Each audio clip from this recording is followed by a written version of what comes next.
At this point, it seems like we've been climbing that hill forever, but the fourth season of Stranger Things is finally over after 9 enormous episodes and a 3-year wait.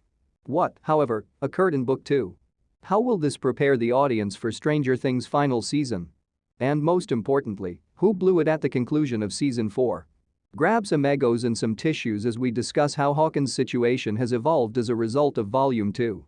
The fourth season's final episode of Stranger Things began with the promise of some steamy interaction between Joyce and Hopper, which was a risky and unusual move for the show.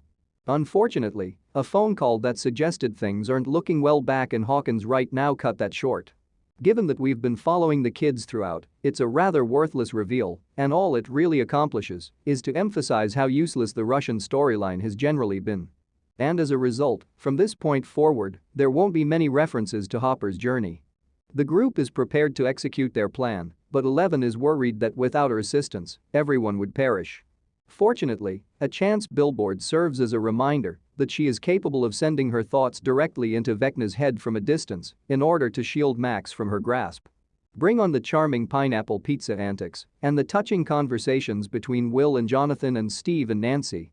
Of course, Nancy is important to Steve's future plans. Jonathan is aware that Will is gay, and yes, this is absolutely making us dread for their safety in the upcoming conflict. Vicki's body is being quietly approached by the others, while Max tries to draw Vicki's mind out into the open for a brain feast. In order to do this, Max uses a heartbreaking monologue from Sadie Sink to talk about Billy's death and how she genuinely wanted it to happen. Call for cheers from each of our couches as a group and a knowing nod from Emmy voters tuning in at home. Sadie is, after all, the best part of this program, let's face it. Lucas freaked out when Max has his big moment, but of course it's not really him. Inside Max's thoughts, number 1 is assuming the boy's form. Or Miss Vecna if you want to be mean. Eddie now plans to host a rock concert because Lord knows how much bats despise amateur high school metal, which should divert the Demobits long enough for their plan to succeed. The Riverdale jocks arrive to pursue Erica and confront Lucas in the attic, which is when things start to change. Max uses positive high school memories like the prom to flee Vecna's evil influence. Eleven is unable to intervene as the balloons begin to explode, spraying blood all over the tasteful furnishings. For everyone else, things don't seem to be going well either. As some tentacles choke out Robin's gang, Lucas watches down the barrel of a rifle pointed at his face. Eddie attempts to distract the Demobits from Dustin by giving a rock concert, but it fails as well, falling flatter than Will's bowl cut. As a result, Eddie bikes off. Oh, and there is also information about Russia. Vecna tries to perform his limb-popping act after playing around with Max for a while, but Eleven musters the strength to push him away in time. The best sentence from the entire series by Millie Bobby Brown is about to be spoken. I piggybacked from a pizza dough freezer. Vecna soon obtains the upper hand by hurling Eleven into his starkly furnished realm, so there isn't much time to rejoice. Henry says, "Before I kill you, I want you to watch, since he's wicked like that." But Elle has a plan in place. "Papa is dead," shouts Eleven. "I know what he did to you. You were different, like me, and he hurt you. He made you into this. He is the monster, Henry, not you. Not you." Cute, right? But Vecna's humanity melted away long before his skin did. "He did not make me into this," says the man formerly known as Henry. "You did."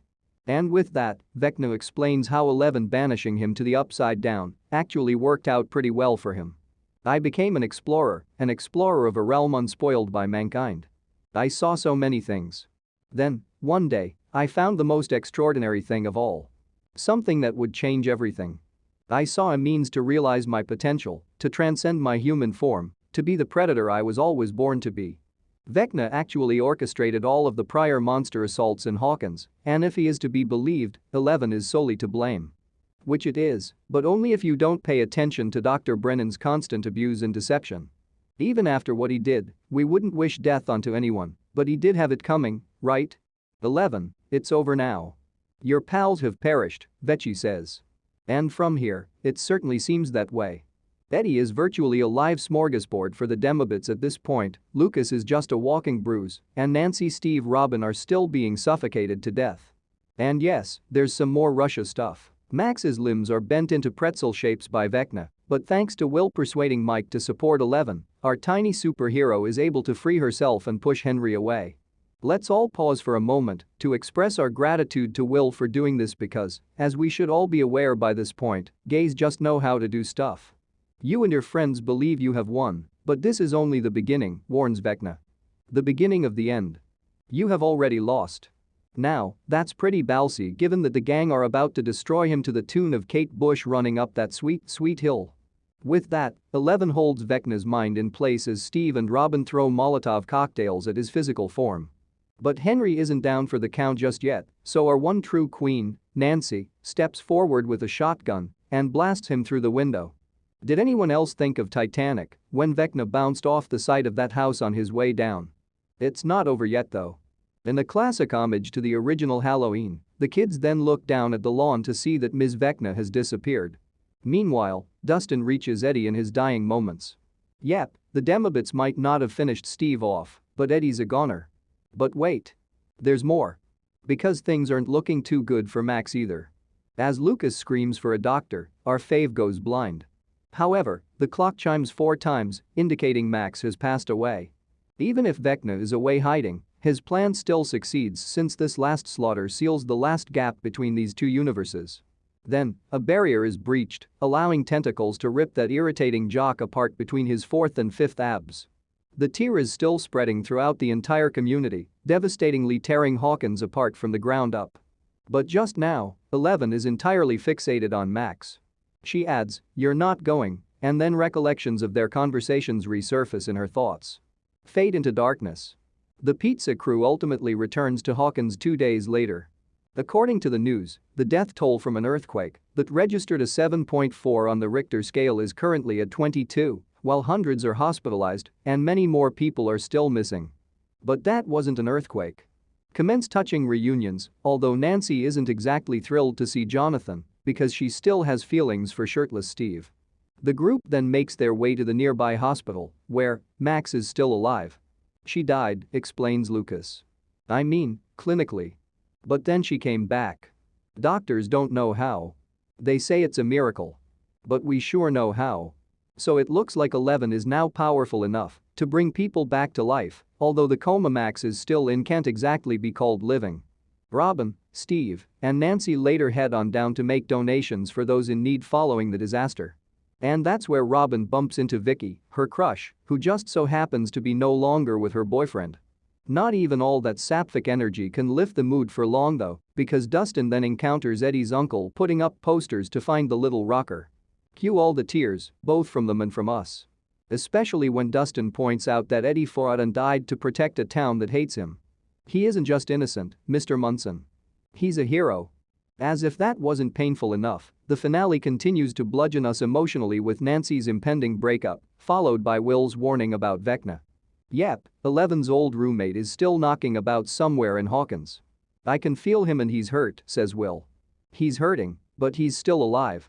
It's strange now knowing who he was this whole time, but I still remember how he thinks, and he's not going to stop ever, not until he's taken everything and everyone. We have to kill him. Thankfully, some more help is on the way to do exactly that, because look who just rocked up in a fancy black government car. Hopper and Joyce are finally back, putting that nightmarishly dull Russian plot to a close. 11's door was always open though 3 inches wide to be exact, and she reminds Hopper of this as they cry in each other's arms while sporting the exact same bitching haircut. Stranger Things really doesn't let up in season 4 though, so of course, one more bad thing has to happen before the credits finally roll. Clouds suddenly gather in the sky as Will gets that itch on the back of his neck again, one that no antibiotics could ever hope to clear up. Because Vecna's back, baby. Well, his impact is, at least, because ash from the upside down has begun to fall on the town of Hawkins. The group goes outside to investigate and finds that the other realm is now actually encroaching on their territory, decomposing the wildlife and gradually turning everything upside down. The destruction of Hawkins and the rest of the world is imminent now that Vecna's plot is well underway. That is, unless 11 and her brave group of misfits stand up and finally get rid of Henry in season 5. Can we advise that they give him some pineapple pizza to eat? That would be plenty to kill anyone.